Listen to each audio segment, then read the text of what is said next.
안녕하세요, 토토이즈입니다. 저희 토토이즈는 스포츠 논설 고문 등 스포츠 전문위원들로 이루어진 국내 최대 스포츠 전문 분석기관입니다.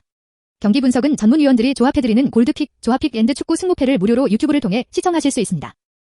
중간의 변수로 인하여 조합픽이 변동될 수 있으니 단톡방에 참여하셔서 더욱더 정확한 정보를 얻어가시는 걸 추천드립니다. 정보방 참여 방법은 영상 하단 고정 댓글을 통하여 접속하실 수 있습니다. 모든 자료 조합픽이 무료로 제공되니 매너 채팅만 부탁드리겠습니다. 비매너 행동 시 바로 강퇴 처리되실 수 있습니다. 오늘의 다폴더 골드픽 내역입니다. 오늘 분석할 경기는 134번, 156번, 184번, 190번입니다. 자, 그럼 분석 시작해보겠습니다. 첫 번째 경기는 4월 14일에 열리는 애틀불의 마이말린 경기입니다. 프로토 번호는 156번입니다. 애틀불의 프리뷰. 애틀란타의 선발 투수 좌완 맥스 프리드가 등판한다. 프리드는 워싱턴과의 경기에서 2이닝밖에 소화하지 못했고 5실점을 하며 무너져 내렸다. 시즌 성적은 2경기에서 승패 없이 9.00 에러를 기록하고 있는 프리드는 타선의 도움을 통해 패전을 모면했다. 프리드는 통산 마이애미와 경기에서 6경기에 등판했지만 0승 1패 5.13 에러로 그다지 좋지 못했다. 프리드는 마이애미 타선을 상대로 48타수에서 16개의 안타를 허용 2할 7푼 8리의 피안타율로 좋지도 나쁘지도 않은 모습을 보여주었다. 다만 브라이언 앤더슨에게 10타수에서 홈런 1개 포함 4안타를 내주었기 때문에 주의가 필요한 맥스 프리드이다. 애틀란타는 가진 전력에 비해 현재 성적이 생각보다 좋지 못하다. 특히 많은 기대를 받은 타선이 아직까지 컨디션이 올라오지 않은 모습이다. 홈런은 많이 치고 있지만 안타난 출루가 부족해 득점이 적은 상황이기 때문이다. 타선에서는 많은 기대를 받는 아쿠나 주니어가 말 그래도 리그 정상급 타자가 되어 일찌감치 애틀란타를 이끌고 있다. 아직까지 1할대 타율을 보이고 있지만 홈런 4개를 통해 장타력을 보여주고 있는 프레디 프리먼도 힘을 보태고 있다. 다른 타자들의 분발이 필요한 애틀란타이다. 선발진 역시 기록이 좋지 못한 가운데 애틀란타의 불펜만은 리그 상위권의 성적을 내주며 경기 후반 버텨주고 있다. 마무리 윌 스미스가 2세이브를 거두는 와중에 실점이 많았고 11일 경기에도 블론 세이브를 기록하며 부진하지만 나머지 세석진 에제이 민터, 타일러 마제, 루크 잭슨이 무실점을 기록하며 애틀란타 불펜에 힘이 되어주고 있다. 나머지 개투진 역시 호투하고 있는 상황이다. 하지만 타선과 선발 불안한 나머지 많은 연투가 쌓여있는 애틀란타이다. 마무리 윌 스미스의 이번 경기 등판이 불투명하며 호투하고 있는 타일러 마잭의 등판도 미지수인 애틀란타이다. 마이말린 프리뷰. 마이애미의 선발 투수는 우안 파블로 로페즈가 등판한다. 8일 세인트루이스와 경기에서 6.2이닝 2실점으로 자신의 역할을 해주었지만 7회 2사에서 야디르 몰리나에게 던진 실투가 홈런으로 이어져 패전을 기록하고 말았다. 무너진 마이애미에서 파블로 로페즈는 가장 좋은 모습을 보여주며 묵묵히 버텨내고 있다. 시즌 성적은 2경기 0승 1패 1.54 에러를 기록하고 있다. 타선의 도움이 절실한 파블로 로페즈이다. 파블로 로페즈는 애틀란타를 상대로 통산 8경기에서 2승 4패를 기록했고 4.43 에러를 기록했다. 애틀란타 타선을 상대로는 100일 타수를 상대해 24개의 안타를 허용 2할 3푼 8리로 상대적으로 강한 모습을 보여주었다.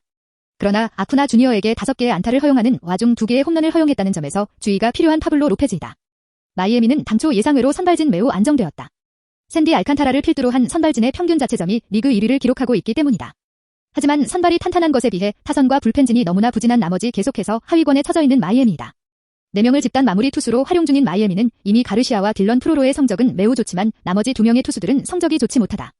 마무리를 제외한 투수들 역시 성적이 좋지 못하기 때문에 좋은 흐름을 가져오지 못하고 있는 마이애미 불펜이다. 워낙 선발진의 활약이 좋아 개투진의 투구수는 적었지만 4명의 마무리는 많은 등판을 했다. 하지만 결과가 좋지 못해 경기를 가져오지 못한 경우가 많았다. 이번 경기에서는 4명의 마무리 모두 연투가 없어 상황에 맞춰 각각 등판이 가능할 것으로 보인다. 결론. 프라이드는 직전 경기에서 무너지는 아쉬운 모습을 보였다.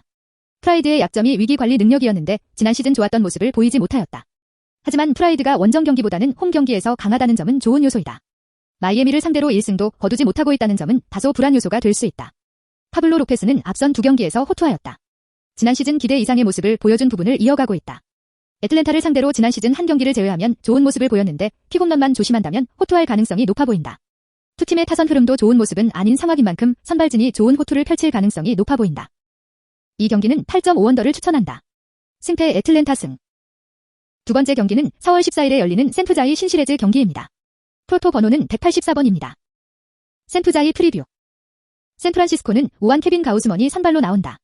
가우스먼은 지난 8일 샌디에이고전에서 7이닝 4피안타 1실점으로 승리 요건을 갖추고 내려갔지만 8회 불펜이 동점을 허용하며 승리가 날아갔다. 첫 경기 시애틀전에 이어 2경기 연속으로 불펜이 승리를 날리는 불운한 상황이 계속되고 있다.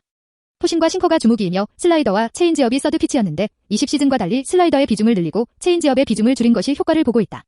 지난 시즌 상대 전적은 없으며 마이크 무스타커스 10타수 4안타, 조이 보토 5타수 4안타에 약한 모습이고 요제니오, 수아레스 4타수 1안타, 닉 카스테야노스 16타수 4안타에는 강한 모습이었다.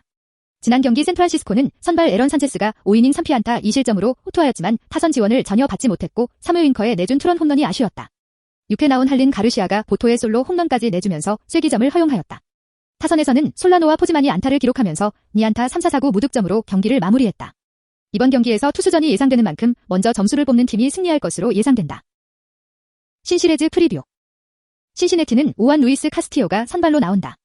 카스티오는 지난 8일 피츠버그전에서 7이닝 4피안타 무실점으로 승리 투수가 되었다. 지난 세인트루이스전 부진을 탈출하는 좋은 피칭이었는데 포심 체인지업 투피치로 가고 슬라이더를 활용 안 한 것이 성공적인 피칭이 되었다. 지난 시즌 상대 전적은 없으며 윌머 플로레스 6타수 2안타에는 약했지만 브랜던 벨트 7타수 무안타, 브랜든 크로포드 6타수 무안타, 에반 롱고리아 6타수 1안타의 강한 모습을 보였다. 지난 경기 신시내티는 선발 웨이드 마일리가 5이닝 2피안타 1볼넷 무실점의 깔끔한 피칭을 보였고 두 번째 투수 T.J. 안토니 3.2이닝 동안 2사 4구만 허용하면서 노히트 노런으로 대활약을 펼쳐냈으며 세 번째 투수 심스가 삼진으로 마무리하며 첫 세이브를 기록하였다. 타선에서 윈커가 2안타 1홈런 2타점, 보토가 1홈런 1타점으로 3타점을 내며 승리를 거두었다. 이번 경기에선 카스티오의 체인지업 제구에 따라 경기 결과가 달라질 것으로 예상된다. 결론. 거스만은 두 경기 연속 호투를 펼쳤다. 직전 경기 샌디에고 타선이 상승세였음에도 좋은 모습을 보였다. 특히 공격적인 피칭이 성공을 거두며 이닝 소화력이 좋았다는 점이 기대 요소이다. 신시내티를 상대로는 좋은 모습을 보이지 못한 부분이 부담이다. 특히 홈런에 따른 실점 비율이 높았다는 점이 거스만으로서는 부담이다. 첫 경기 무너졌던 카스티오는 직전 피츠버그전에서 좋은 결과를 보였다. 하지만 피츠버그의 타선의 흐름을 감안해야 한다. 샌프란시스코를 상대로는 3경기에서 모두 호투하며 안정감을 보였고 19.2이닝 29탈 삼진으로 삼진 비율이 높았다. 상대 전적상 카스티오의 호투 가능성이 높다. 두 선발진이 좋은 모습이라면 타선이 중요한데 타선 흐름은 신시내티가 확실히 우위를 점할 가능성이 높다. 이 경기는 신시내티의 승리를 추천한다. 언오버 7.5언더. 세 번째 경기는 4월 14일에 열리는 PSG 바이에른 뮌헨 경기입니다. 프로토 번호는 380번입니다. PSG 라인업 음바페, 드락슬러, 네이마르, 디마리아, 파레데스계의 쿠르자와 킴펜베, 케으러, 플로렌즈, 나바스로 예상됩니다. PSG 프리뷰. PSG는 1차전 원정 경기에서 3골을 만들어내며 승리하였다. 이번 경기 매우 유리한 고지를 점령한 상황이다. 직전 리그 경기에서도 네이마르가 징계로 강제 휴식을 취한 상황이다. 이번 경기에서 네이마르의 활약을 기대해 볼 수 있다.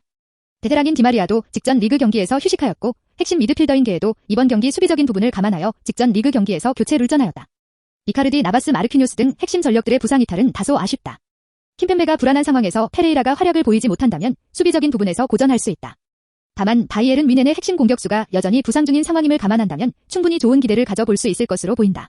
특히 바이에른 뮌헨이 공격적으로 올라서야 하는 상황이라는 점이 PSG에게는 유리한 요소로 이어질 가능성이 높아 보인다.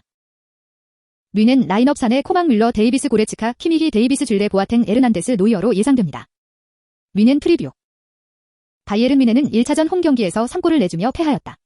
이번 경기 기본적으로 2대0의 승리가 필요하고 만약 실점한다면 더욱 힘들어진다. 공격적으로 올라서야 하는 상황인데 부담은 여전히 부상 여파이다. 팀을 이끌어준 레반도프스키가 여전히 부상 중이다. 직전 경기 부상을 당하였던 코망이 정상적으로 출전이 가능할 것으로 보인다는 점은 기대 요소이다. 보아탱도 정상적으로 출전이 가능하다. 바이에른 뮌헨으로서는 직원 경기 휴식을 취하였던 파바드와 데이비스의 좌우 풀백들 활약이 매우 중요하다. 측면에서 강한 모습을 보여주어야 PSG를 압박할 수 있다. 상대 역습이 부담이기는 하지만 충분히 공격적인 부분을 이끌어낼 수 있을 것으로 보인다. 결론. PSG가 유리한 위치를 점령한 상황이다. 이 부분을 이끌어내기에 선수들의 안정감이 충분하다. 몇몇 선수들의 부상이 있지만 바이에른 뮌헨보다는 좋은 결과를 기대해 볼 수 있다. 바이에른 뮌헨은 아무래도 레반도프스키의 부상 이탈이 부담이 될 가능성이 높아 보인다. 수비적인 부분에서도 부담이 될 수 있다. 공격적으로 바이에른 뮌헨이 이를 풀어낸다고 하더라도 결국 계속해서 올라서는 부분이 수비에서 부담으로 이어질 것으로 보인다. 이 경기는 PSG 플러스 1핸디캡 승리를 추천한다. 언오버 3.5언더. 네 번째 경기는 4월 14일에 열리는 포틀틀의 보스 셀틱 경기입니다. 프로토 번호는 190번입니다. 포틀틀의 프리뷰. 포틀랜드는 직전 마이애미와의 경기에서 패하였다. 핵심인 릴라드가 다소 아쉬운 모습을 보였다. 릴라드의 분전이 필요해 보인다. 맥콜럼 역시 3개의 3점을 터뜨렸지만 디펜스적인 부분에서 아쉬움을 남겼다. 데코트진의 턴오버가 발목을 잡았는데 데코트진의 활약이 포틀랜드에게는 상당히 중요한 상황인 만큼 데코트진이 좋은 모습을 보이는 것이 중요해 보인다. 칸터의 활약이 이어지고 있는 가운데 널키치가 정상적으로 나설 수 있는 흐름이라는 점은 인사이드에서 좋은 기대를 가져볼 수 있는 부분이다. 벤치 전력에서 직전 경기 멜로가 무득점에 그치는 부진함을 보인 부분은 아쉬움이다. 결국 포틀랜드로서는 벤치 전력을 극복하는 것이 관건인데 보스턴의 벤치 전력도 좋은 상황은 아니라는 점에서 부담을 가질 가능성은 낮아 보인다. 보스 셀틱 프리뷰. 보스턴은 직전 덴버와의 원정 경기에서 승리하며 3연승 중이다. 테이텀이 28득점을 기록하며 좋은 활약을 보여주었다. 테이텀의 컨디션이 안정적이라는 점은 이번 경기에서도 기대감이 높다. 브라운 역시 좋은 컨디션을 보이고 있다. 워커가 분전하고 있지만 3점 부분에서 부진하다. 또한 포니에가 코로나 여파로 출전하지 못하고 있다는 점도 부담이 될 가능성이 높아 보인다. 여전히 벤치 전력은 좋지 못한 상황이다. 윌리엄스가 활약을 보이고 있지만 인사이드에서도 기복을 보인다. 다만 이번 경기는 포워드 라인에서 충분히 해볼 만한 경기가 될 수 있다. 랜포드 정도라면 포틀랜드의 벤치 전력을 이겨낼 가능성이 높다는 점도 보스턴으로서는 기대를 가져볼 수 있을 만한 부분이다. 결론. 포틀랜드는 백코트진의 활약이 중요하다. 백코트진만 좋은 모습을 보인다면 충분히 좋은 생산력을 기대해 볼 수 있다. 이번 경기는 벤치 전력의 부담이 감소하는 경기라는 점에서도 기대를 가져볼 수 있을 것으로 보인다. 보스턴은 포니에의 결장이 아쉽다. 브라운과 테이텀의 활약이 좋기는 하지만 백코트진의 부담이 이번 경기는 증가한다. 백코트진에서의 차이를 극복하기가 쉽지 않아 보인다. 그렇다고 보스턴의 인사이드가 포틀랜드보다 우위를 점하기도 어렵다. 이 경기는 포틀랜드의 승리를 추천한다. 언오버 227.5오버. 구독과 좋아요는 영상 제작에 큰 힘이 됩니다. 감사합니다.